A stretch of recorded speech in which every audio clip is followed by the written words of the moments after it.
Hello friends, आज हम depreciation का पार्ट 2 वीडियो लेकर आए हैं।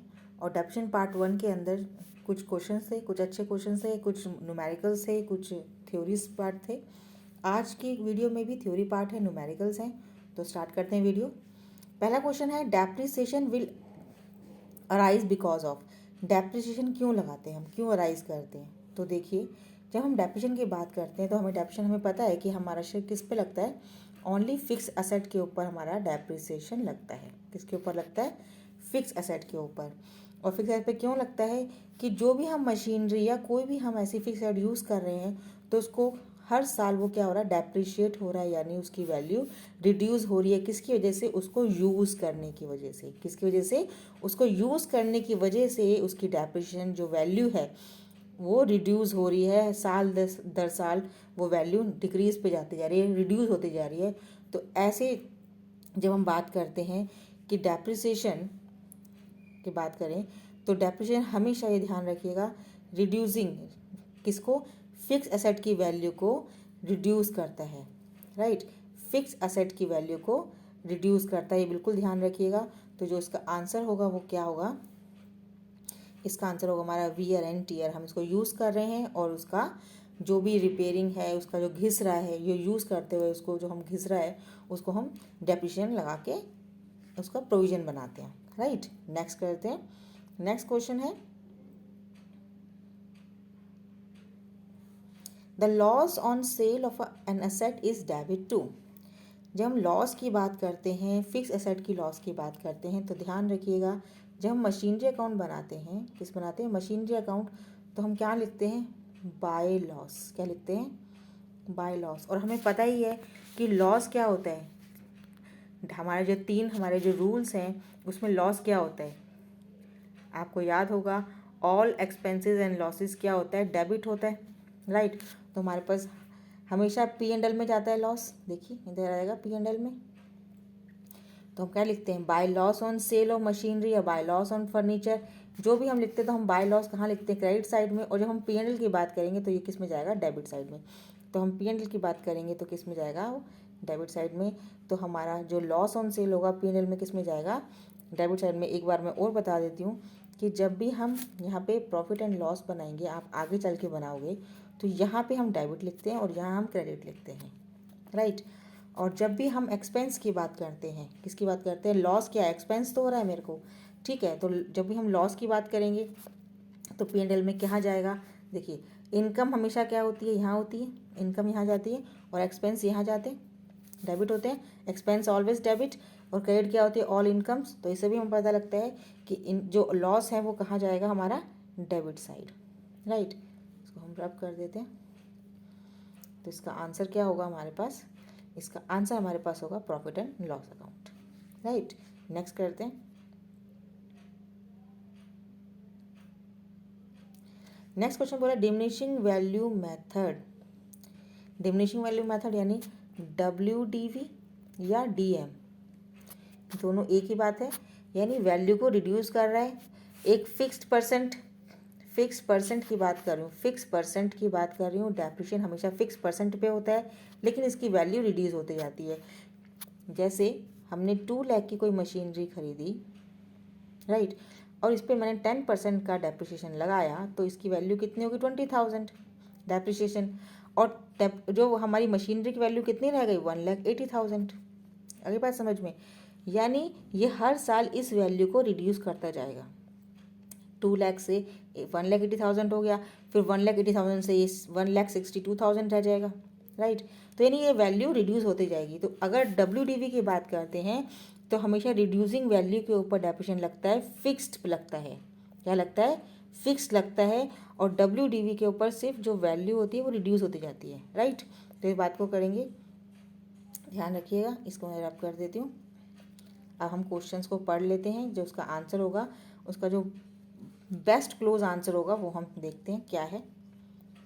तो क्वेश्चन क्या बोल रहे हैं कि हमारे को बताना है कि डिमिनिशिंग वैल्यू मेथड में क्या होता है? The rate of depreciation falls year by year. क्या रेट डेप्रिसिएशन का जो रेट है वो गिरता जाता है? बिल्कुल नहीं, रेट ऑफ डेप्रिसिएशन बिल्कुल फिक्स रहता है। The amount on which depreciation is calculated falls year by year. बिल्कुल सही बात है, डेप्रिशिएशन किस पे लगता है, मैंने बताया ना अभी 1,80,000 हो गया था 2 लाख का, फिर 1,62,000 हो गया था, यानी रिड्यूसिंग वैल्यू पर टैक्स लगे, वो डेप्रिशिएशन लगेगा। तो हमेशा रिड्यूसिंग वैल्यू पर डेप्रिशिएशन किस पे लगेगा, उस रिड्यूसिंग वैल्यू पे, कब, डिमिनिशिंग वैल्यू पे, यानी डीएम कोई मेथड हो या डब्ल्यूडीवी मेथड हो तो हमारा क्या होगा, the amount on which depreciation is calculated falls year by year. ये फॉल्स हो रहा है ना, पहले 2 लाख की मशीनरी थी, फिर 1,80,000 की होगी, फिर 1,62,000 की हो गई, यानी ये जो रिड्यूस हो रही है वैल्यू उसके ऊपर फिक्स्ड रेट का डेप्रिसिएशन लग रहा है। राइट बच्चों, तो इसको हम क्या करेंगे, इसको भी हम क्वेश्चन को देख लेते हैं। तो हमारे इसमें जो क्वेश्चन होगा वो क्या होगा,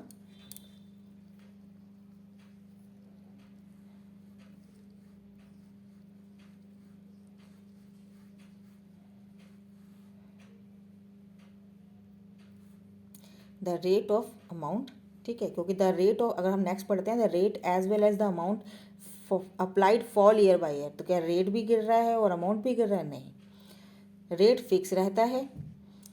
राइट, डेप्रिसिएशन का जो रेट है, रेट ऑफ डेप्रिसिएशन हमेशा फिक्स रहता है, ये कभी भी रिड्यूस नहीं होगा। रिड्यूस क्या होगा, मशीनरी की फिक्स असेट की वैल्यू को हम रिड्यूस करेंगे। राइट, कौन करेगा, डेप्रिसिएशन। राइट बच्चों, नेक्स्ट करते हैं।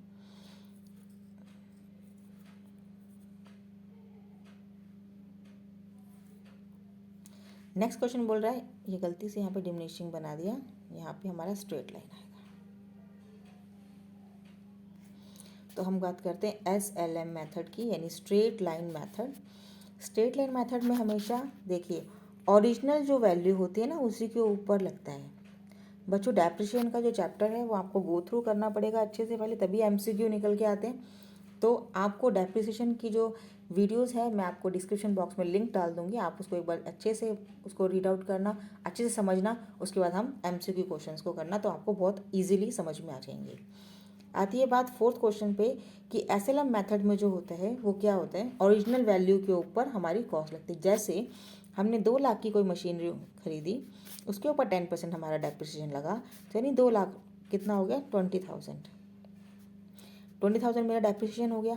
अब जब नेक्स्ट ईयर चलेंगे तो अगर WDV की बात होती तो हम इस 1,80,000 के ऊपर डेप्रिसिएशन लगाते अगर WDV होता तो, लेकिन यहाँ पे क्या है, यहाँ पे SLM है, तो SLM के अंदर हमेशा ये 20,000 ही वैल्यू यहाँ पे डेप्रिसिएशन की लगेगी साल दर साल, यानी हर साल ये 20,000 ही माइनस होगा, यानी ओरिजिनल कॉस्ट के ऊपर जो डेप्रिसिएशन लगा है वही हमारा माइनस होगा। राइट बच्चों, तो इसको देख लेते हैं इसका क्वेश्चन।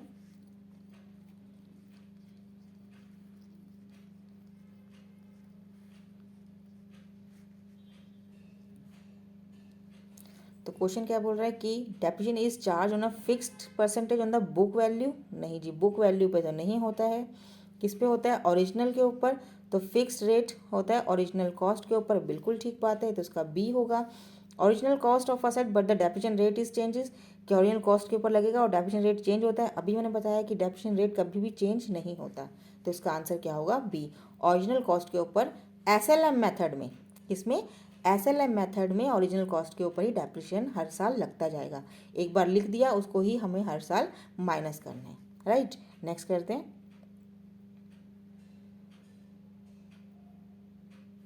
नेक्स्ट है the amount of depreciation charges machinery is debit to, जो डेप्रिसिएशन का जो अमाउंट है वो हम किस में चार्ज करते हैं, देखो तो डेप्रिसिएशन का अमाउंट जब हम मशीनरी अकाउंट बनाएंगे तो हम यहाँ पे डू डेप्रिसिएशन ही तो लिखते हैं, ओह सॉरी, मशीनरी अकाउंट बनाएंगे तो बाय डेप्रिसिएशन लिखते हैं, गलत हो गया, तो ये क्या हो गया, हम लिखेंगे यहाँ पे बाय डेप्रिसिएशन। ठीक है, यहाँ पे हम जब भी मशीनरी खरीदेंगे तो टू बैंक लिखेंगे, बाय डेप्रिसिएशन यहाँ लिखेंगे, लॉस यहाँ लिखेंगे और प्रॉफिट यहाँ लिखेंगे। डेबिट में प्रॉफिट और बैंक में जो पैसा हम जिससे खरीद रहे हैं, ये डेप्रिसिएशन लगेगा तो क्रेडिट में लगेगा और लॉस हमारा क्रेडिट में आएगा। ठीक है, जब इसको लेजर को चेंज करेंगे तो ये रिवर्स हो जाएगा, उल्टा हो जाता है ना, ये हमने लेजर में पढ़ा हुआ है। राइट, तो इसको हम देखते हैं क्वेश्चन को, इसको रख करते हैं। तो डेप्रिसिएशन क्या हो रहा है, मशीनरी अकाउंट में डेप्रिसिएशन को जो अमाउंट है, तो हमारा क्या है, the amount of depreciation charge on machinery is debit two is a depreciation account. Right, ये बात समझ में आ गई आपको?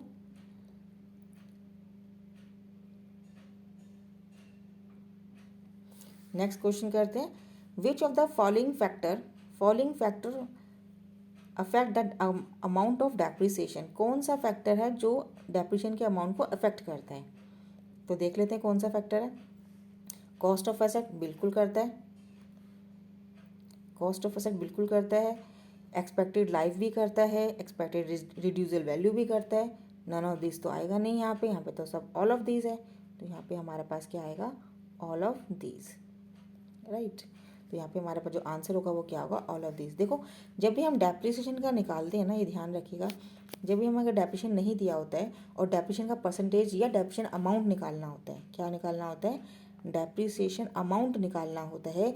तो हमें क्या करना होता है कि हमारी जो कॉस्ट होती है फिक्स एसेट की, उसमें से हमें स्क्रैप वैल्यू माइनस करना पड़ता है, राइट। यानी जो भी हमारी रिड्यूसल वैल्यू है वो डिवाइड करते हैं नंबर ऑफ ईयर से, जो लाइफ है, जो लाइफ है, मैं लाइफ लिख देती हूँ यहाँ पे। तो इसको मैं हटा देती हूँ सारा, दोबारा से मैं एक बार आपको लिख देती हूँ, इसको क्लियर हो जाएगा। बच्चों ये सारा एमसीक्यू क्वेश्चन पहले उससे पहले आपको चैप्टर अच्छे से करना पड़ेगा, प्रैक्टिस करनी पड़ेगी, तभी आपके एमसीक्यूज आएंगे। तो जब हम डेप्रिसिएशन अमाउंट की बात करते हैं तो ये होगा कॉस्ट माइनस स्क्रैप वैल्यू। क्या होगा? स्क्रैप माइनस लाइफ, जितनी भी यूज़फुल लाइफ है उसको हम डिवाइड करते हैं तो हमारा क्या निकलता है? Depreciation amount. तो इसमें कॉस्ट भी इंक्लूड हो रही है, इसमें स्क्रैप भी हो रहा है, इसमें लाइफ भी हो रही है, तो इसमें तीनों चीज़ हो रही है। तो यहाँ पे हमारे पास जो आंसर होगा वो क्या होगा? हमारे पास जो आंसर होगा वो होगा हमारे पास नन ऑफ दिस की जगह हटा के हम लिखते हैं यहाँ पे ऑल ऑफ दिस, राइट। तो यहाँ पे होगा हमारा ऑल ऑफ दिस, राइट बच्चों। नेक्स्ट करते हैं,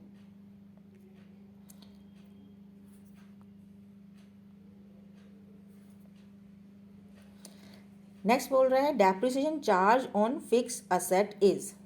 डेप्रिसिएशन चार्ज जो है, जो फिक्स असेट के ऊपर लगता है, वो क्या कैश ट्रांजेक्शन है, इंटरनल ट्रांजेक्शन है, एक्सटर्नल ट्रांजेक्शन है, नन ऑफ दिस। तो बच्चों हमेशा जो डेप्रिसिएशन होता है ना, हमेशा इंटरनल ट्रांजेक्शन होता है। क्यों? क्योंकि वो हमेशा सिर्फ अकाउंटिंग टर्म में ही दिखाई देते हैं, अकाउंट में ही दिखाई देते हैं, हम उसको एक्सटर्नल नहीं देखते। किसी को हमने देना नहीं है, किसी को लेना नहीं है किसी से। डेप्रिसिएशन सिर्फ मशीनरी के ऊपर चार्ज होता है, और मशीनरी हमारा हमेशा क्या होता है, जब मशीनरी बनाते हैं तो ये हमें किसी को दिखाना नहीं है डेप्रिसिएशन अकाउंट। हमारे सिर्फ बैलेंस शीट में जाएगा कितना अमाउंट हमारा चार्ज हुआ डेप्रिसिएशन का, असेट कितने की वैल्यू कम हो गई है, लेकिन हमें किसी एक्सटर्नल यूज़र को नहीं दिखाना है कि भाई हमारा डेप्रिसिएशन का जो चार्ज था मशीनरी इतना था, इतना हो गया, ऐसा कुछ नहीं है। तो ये क्या है? इंटरनल ट्रांजेक्शन है, राइट। नेक्स्ट करते हैं, चार्जिंग डेप्रिसिएशन इज। देखिए जो डेप्रिसिएशन का चार्ज है ना, हमेशा कंपलसरी है, हमें कंपलसरी ही है। गवर्नमेंट ने बोल रखा भैया आपने असेट खरीदी है और आपने अगर बैलेंस शीट बना रहे हो कंपनी की, तो उसमें कंपलसरी है कि डेप्रिसिएशन आप चार्ज करो। जितनी भी आपकी फिक्स एसेट है, जितनी आपकी टेंजिबल फिक्स एसेट है, सबके ऊपर डेप्रिसिएशन चार्ज होगा, राइट बच्चों। नेक्स्ट करते हैं,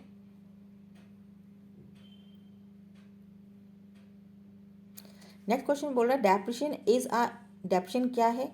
देखो डेप्रिसिएशन एक ना तो रिजर्व है, ये बोथ ए एंड बी भी नहीं है, नन ऑफ दिस भी नहीं है, हमेशा प्रोविज़न है। एक तरह का प्रोविज़न बना के चलते हैं कि मशीनरी अगर 10 साल में ख़राब हो जाती है तो उसका जो पैसा डेप्रिसिएशन में हम जो गुल्लक डाल रहे हैं, देखो इसमें क्या होता है, मैं आपको एक बार और बता देती हूँ। मैंने लास्ट वीडियो में बताया था कि ये है क्या चीज़। देखो मैंने एक मशीनरी खरीदी 2 लाख की, अब मैं इसको यूज़ कर रही हूँ, तो ये नहीं इसकी वैल्यू घट रही है, मैंने 20,000 रुपये इसका डेप्रिसिएशन लगा दिया। ये डेप्रिसिएशन लगाया ना, ये इंटरनल लगा दिया, यानी वैल्यू 1,80,000 की हो गई है। यानी ये क्या कहता है डेप्रिसिएशन लगाने पर कि एक टाइम आने पर इसकी वैल्यू 0 हो जाएगी। तो क्या एग्जैक्टली ये मशीनरी उस 10 साल में ख़राब हो जाएगी? मशीनरी 10 साल में ख़राब नहीं होती। जो बड़े बड़े प्लांट्स होते हैं, बड़ी बड़ी मशीनरी होती हैं, वो बहुत साल चलती हैं, यानी उसको हम रिपेयर करा करा के भी चलाते हैं, राइट। लेकिन हम ये मानते हैं कि 10 साल में इसकी वैल्यू 0 हो जाएगी। तो जो ये 20,000 का जो अमाउंट है, वो एक हम डेप्रिसिएशन का एक प्रोविज़न बनाते हैं, गुल्लक बनाते हैं, उसमें हम डालते रहते हैं कि अगले 10 साल में यहाँ वैल्यू 0 हो गई, लेकिन यहाँ पे वैल्यू कितनी हो जाएगी, वापस से 2 लाख हो जाएगी।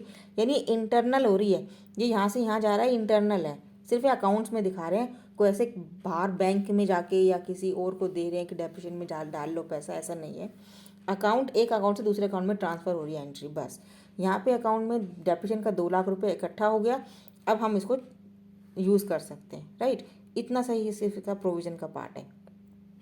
तो इसको ये समझने के लिए तो हमारे पास क्या होगा, तो डेप्रिसिएशन ये क्या है, हमारा एक डेप्रिसिएशन एक प्रोविज़न है जिसको मैंने आपको बताया है पूरा किस तरह से हम इसको करते हैं। तो डेप्रिसिएशन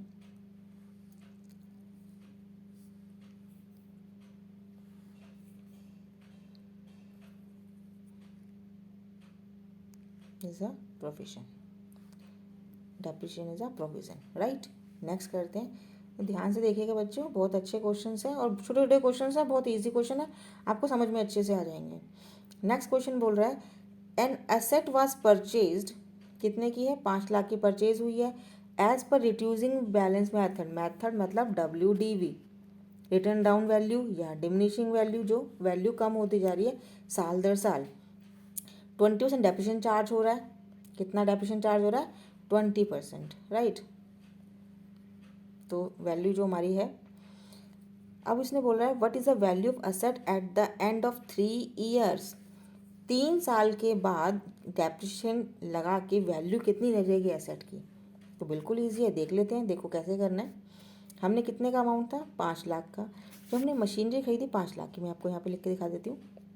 मैंने कितने खरीदी मशीनरी, 5 लाख की, और मैंने 20% उसके ऊपर लगा दिया, तो 0 से 0 कट गया, तो 5 दूनी 10, तो मेरे पास तो कितने लाख का हो गया, 1 लाख का मेरा डेप्रिसिएशन हो गया। 5 लाख का 20% 1 लाख हो गया, यानी मेरी जो कॉस्ट है वो 4 लाख की रह गई। कितने की रह गई, मशीनरी कॉस्ट 4 लाख की रह गई। अब इस 4 लाख के ऊपर लगेगा ना 20%, 4 लाख के ऊपर तो लगेगा, तो 4 दूनी 8, यानी 80,000 रुपये रह गए। 80,000 रुपये डेप्रिसिएशन हो गया, और 4 लाख में से 80,000 जाएगा तो 3,20,000 रह जाएगी। तो यानी मेरी पहले साल का जो हुआ, वो तो पहले साल का तो मेरा क्या हुआ, अमाउंट है जो पहले साल का हमारे पास रहा 4 लाख रुपया। 5 लाख से 4 लाख हो गया पहले साल, 4 लाख से 3,20 हो गया, क्योंकि मैं 80,000 माइनस करूँगी तो 3,20 हो जाएगा।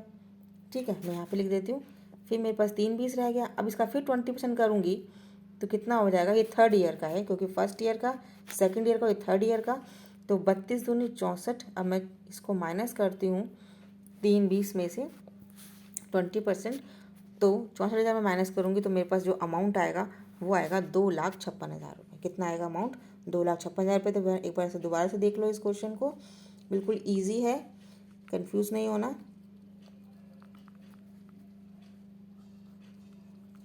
देखो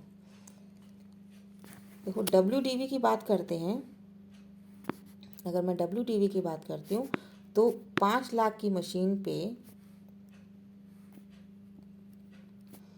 मेरे पास 5 लाख की मशीन है, इस पे मैं 20% चार्ज कर रही हूँ, तो कितना हो गया, 1 लाख रुपये।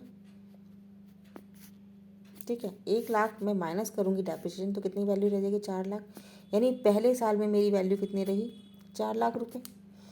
अब मैं 4 लाख पे फिर 20% चार्ज कर रही हूँ, तो मेरे पास वैल्यू कितनी रहेगी, 80,000 रुपये।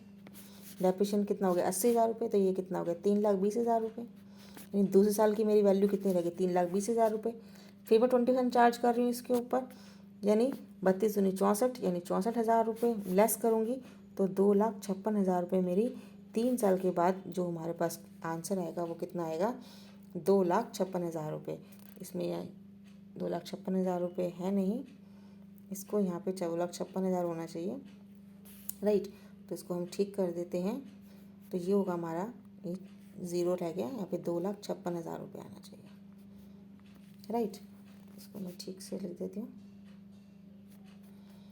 2,56,000 इसका आंसर होगा, राइट। ये मिस प्रिंटिंग हो गई है, तो 256 है, 250 की जगह। नेक्स्ट करते हैं क्वेश्चन।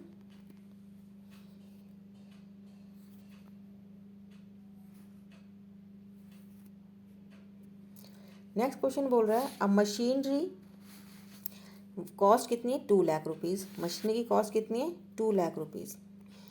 डेप्रिशिएट कितनी हुई, 25% पर ईयर के हिसाब से रिटर्न डाउन वैल्यू है। Eight the end of 3 years net book value of, अभी जो हमने क्वेश्चंस किया था बिल्कुल सेम वैसे ही है। अब इसको हमने 3 साल के बाद दिखाना है, तो देखो आंसर में क्या लिखा हुआ आ रहा है। अब हम निकाल लेते हैं, देखो सिंपल सा है, बिल्कुल निकाल लेते हैं। पहला हमें दे रखा 2 लाख, 2 लाख का 25% निकाल लेते हैं, तो कितना हो जाएगा, 2 लाख का 25% हो जाएगा 50,000 रुपये। तो ये हमारा हो जाएगा 1.5 लाख की पहले साल आ गई। फिर 1.5 लाख को हम 25% से करेंगे, राइट। तो इसको हम मल्टीप्लाई करेंगे, तो जब हम 3rd ईयर का निकालेंगे तो हमारे पास आएगा 84,375। बच्चों ये आप खुद क्वेश्चन निकाल के देखना, बिल्कुल आपके पास आंसर होगा 84,375। कौन सा आंसर होगा, 84,375, राइट। आप ये क्वेश्चन खुद करना, जैसे पिछला क्वेश्चन किया था एज इट इज़ इस तरह से क्वेश्चन है। हमेशा आपको रिड्यूसिंग वैल्यू पर निकालना है, क्यों, क्योंकि उसने बोला रिटर्न डाउन वैल्यू मेथड है, राइट। नेक्स्ट करते हैं।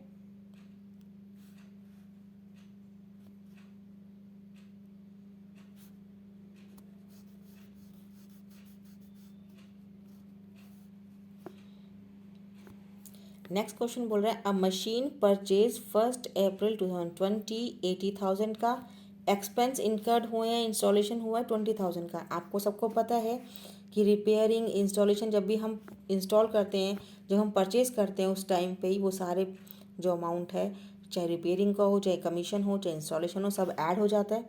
तो अब इसके अंदर 80,000 में 20,000 रुपये ऐड हो गया, तो कितना हो गया, 1 लाख रुपये, यानी 1 लाख की कॉस्ट होगी मशीनरी की। The residual value at the end of expected useful life 4 years, 4 years उसकी लाइफ है, डिवाइड करते हैं हम 4 से, बिल्कुल ठीक है। और एस्टिमेट वैल्यू है 10,000 रुपीज़, इसकी जो रिड्यूस वैल्यू है। तो उसने क्या बोला है कि द अमाउंट ऑफ डेप्रिसिएशन कितना निकलेगा, अमाउंट ऑफ डेप्रिसिएशन हमारा कितना निकलेगा। तो सिंपल सा क्वेश्चन है, बिल्कुल देखो। तो कितना होगा, 1 लाख में से 10,000 गया तो 90,000 डिवाइडेड बाय 4। अभी मैंने इसका फॉर्मूला बताया था ना, कॉस्ट माइनस स्क्रैप वैल्यू या रिड्यूसल वैल्यू, उसको हम यहाँ लिखते हैं, divided by number of life लिखते हैं, बिल्कुल वही किया मैंने। ये 4 से कट करते हैं तो 4 2 ज़ा 8, राइट। फिर 4 2 ज़ा 8, 4 5 ज़ा 20, यानी 22,500 रुपये। तो इसका जो आंसर होगा वो क्या होगा, 22,500 रुपये, राइट बच्चों। तो ये कुछ अच्छे क्वेश्चंस थे। आपको आई होप ये आपको वीडियो अच्छी लगी हो। क्वेश्चन अच्छे लगे हो तो लाइक ज़रूर कीजिएगा, शेयर ज़रूर कीजिए और सब्सक्राइब करना ना भूलें। आज के लिए इतना है, अगली वीडियो में अगले MCQ के साथ मिलते हैं। तब तक के लिए goodbye, thanks for watching, have a nice day.